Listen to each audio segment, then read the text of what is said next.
Hello दोस्तों, नमस्कार आप सभी को। आइए आज हमारी पुस्तक ठीक तुम्हारे पीछे का दूसरा शीर्षक अभी अभी से कभी का तक का भाग एक शुरू करते हैं। सूरज ने कहा कि देर रात की बात थी। हम सब घबरा गए थे। कुछ समझ में नहीं आया क्या करें। तू समझ रहा है ना? मैं नहीं समझ रहा था। बहुत धुंधला सा सूरज दिख रहा था। उसके चेहरे पे मूछें नहीं थी। मैंने दोनों बार जबान पलटानी चाहिए कि उससे पूछूं तेरी मूंछों का क्या हुआ, पर पलटा नहीं पाया। घों घों की आवाज मुंह से निकलती रही। सूरज मेरे बहुत पास आ गया। उसने अपने कान मेरे मुंह पर लगभग चिपका दिए। मूछ मूछ मूछ। मैंने कई बार जोर लगाकर कहा कि एक बार हल्का आया। धुंधला सा सूरज अलग हो गया है और हंसने लगा। फिर मुझे कुछ और लोगों की हंसी सुनाई दी। उसकी बगल में मेरे कुछ और दोस्त भी खड़े थे। शायद हंसा, नील और मेरी आंखें वापस बंद होने लगीं। धीरे धीरे सब गायब हो गया। सभी कुछ सफेद था। सामने की खिड़की से बहुत सारा प्रकाश भीतर आ रहा था। हरे पर्दों के बीच उस प्रकाश का तेज थोड़ा कम हो गया था। मुझे हमेशा अस्पताल का सारा वातावरण किसी नाटक के सेट जैसा कुछ लगता है। दोनों तरफ दरवाजे हैं, मानो मंच पर आने जाने का रास्ता। बीच में पूरा मंच खुला पड़ा है और अपने अपने रोल सभी बखूबी निभा रहे हैं। एक नर्स ट्रे लेकर भीतर आती है। उसकी चाल ढाल से लगता है कि उसे जबरदस्ती यह रोल दे दिया गया है। वह यह रोल नहीं करना चाह रही थी। उसे शायद डॉक्टर बनना था। सामने के कुछ मरीज जो मुझे दिख रहे थे, वे सभी बिल्कुल मरीजों जैसे नहीं हैं। वे करहा नहीं रहे हैं, वे बस पड़े हुए हैं।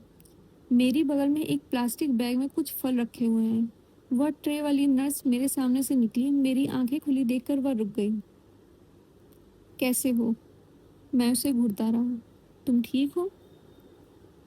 मैं नहीं मुस्कुराने जैसा मुस्कुरा दिया। वह कुछ देर यहाँ वहाँ चीजें टटोलती रही, फिर चली गई। मुझे लगा कि मैंने एक काबिल मरीज की भूमिका ठीक से नहीं निभाई। मुझे उससे सवाल करने थे कि मैं यहाँ कब आ गया, कौन लाया मुझे, मुझे क्या हुआ है, पर मैंने कुछ भी नहीं पूछा। आपने मेरा चश्मा देखा? मैंने अपने दाहिनी ओर देखा। एक बुजुर्ग मेरी बगल वाले बेड पर थे। वह बेड के नीचे घुसने की कोशिश कर रहे थे। मैं कुछ देर उन्हें देखता रहा। अरे यहीं रखा था, अभी कहाँ चला गया? इधर कुछ भी नहीं मिलता है। वह किसी से भी बात नहीं कर रहे थे और सबसे बात कर रहे थे। उनके हाथ में एक किताब थी, फटी हुई। वह किताब का बीच का हिस्सा जान पड़ता था। उस किताब के बीच से एक पीपल का सूखा हुआ पत्ता भी झांक रहा था। मैं करवट लेकर दूसरी तरफ पलट गया। मैं किसी भी चीज का हिस्सा नहीं होना चाहता था। मैं शायद सच में यह मानने लगा था कि यह एक नाटक चल रहा है। अगर ऐसा है तो मैं इस नाटक में महज दर्शक बना रहना चाहता हूँ। मैं किसी भी घटना का हिस्सा नहीं होना चाहता। करवट बदलते ही मुझे बाएं हाथ की तरफ दरवाजे से भीतर आती हुई एक औरत दिखी। वह बहुत पुरानी पीले रंग की साड़ी पहने हुई थी। चोटी इतनी कसकर बांधी थी कि चेहरा मांग से नाक की रेखा में दो अलग अलग तरफ खिंच गया था। उसके एक हाथ में रंग का एक डिब्बा था और दूसरे हाथ में कूची कूची जिससे पुताई की जाती है। उसने कूची को रंग में डुबोया और डरी हुई दीवार के कोनों की तरफ बढ़ गई। धीरे धीरे उसने उस दीवार के कोनों को रंगना शुरू कर दिया। नीला, सुंदर नीला रंग जैसा पहाड़ों में आसमानों का साफ नीला रंग होता है, वैसा नीला रंग धीरे धीरे दीवार के कोनों में फैलने लगा। ट्रे पकड़े नर्स भागती हुई आई और उसने उस औरत का कमरे से पकड़ा और खींचती हुई बाहर ले गई। उसने जाते जाते दो तीन हाथ दीवार पर ही मार ही दिए और कूची से नीला आसमान जमीन पर टपकता हुआ बाहर चला गया। इस हलचल का कमरे पर कोई असर नहीं हुआ। कुछ मरीजों ने उस ओर देखा और फिर वापस अपने मरीजिए अभिनय में घुस गए। मैं उस कोने को ही देख रहा था। अब इस कमरे की मटमैली सी सफ़ेद दीवार का एक कोना नीला था। आसमान जैसा नीला टुकड़ा इस सीलन भरे कमरे में उगाया था। मैं सीधा लेट गया। किसी भी घटना का हिस्सा नहीं होना कितना मुश्किल है। उसे देखना भर हमें उसका हिस्सा बना देता है। उसे सुनना हमें उसका हिस्सा बना देता है। कैसे बिना किसी भी चीज़ का हिस्सा बने हम रह सकते हैं। मैं दर्शक हूँ बस, मात्र दर्शक, उससे ज़्यादा कुछ भी नहीं।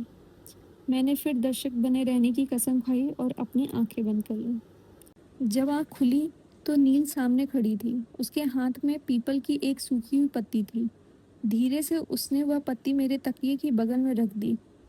तुम अब ठीक लग रहे हो। बगल में ही एक स्टूल रखा था जिसे मैंने अभी तक नहीं देखा था। उसे खिसकाकर वह मेरे पास बैठ गई। हाँ, मुझे भी अब ठीक लग रहा है। तुम्हारा कुछ हिसाब बचा हुआ है। हिसाब? जब तुम्हारी तबीयत बिगड़ गई थी तो मैं हिसाब लगा रही थी। तुम्हारे ऊपर कुछ चीज़ें निकलती हैं, चिंता मत करो।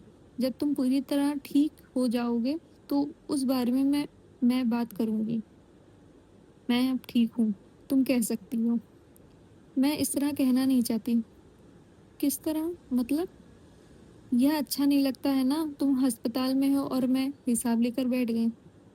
किसे अच्छा नहीं लगता है? कौन देख रहा है? यहाँ कोई और भी दर्शक है? वह चुप हो गई। मुझे लगा मुझे उससे दर्शक वाली बात नहीं कहनी थी। वह कुछ आतंकित हो गई, मानो उसे लगा हो कि मैं अभी भी ठीक नहीं हुआ। उसने वापस पीपल की पत्ती मेरे तकिए के पास से उठा ली और उससे खेलने लगी। नील को मैं कब से जानता हूँ, कैसे वह मेरे जीवन का हिस्सा है। कितने हिसाब किताब हो चुके हैं इसके साथ। मैंने बहुत जोर दिया। कुछ एक कमरे याद आए, कुछ बिस्तर, उन पर बिछी हुई अलग अलग रंग की चादरें, बालकनी, बालकनी के बाहर जाती हुई सड़क, फिर बिस्तर, फिर सूरज, सूरज और नील दोनों हाथ में हाथ डाले हुए सड़क के किनारे चलते हुए।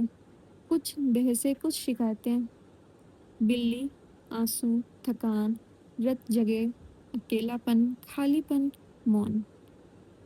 सूरज कहाँ है? वह शाम को आएगा। मुझे हुआ क्या है? तुम ठीक नहीं हो। वह मैं भी जानता हूँ, इसीलिए तो अस्पताल में हूँ, पर मुझे हुआ क्या है?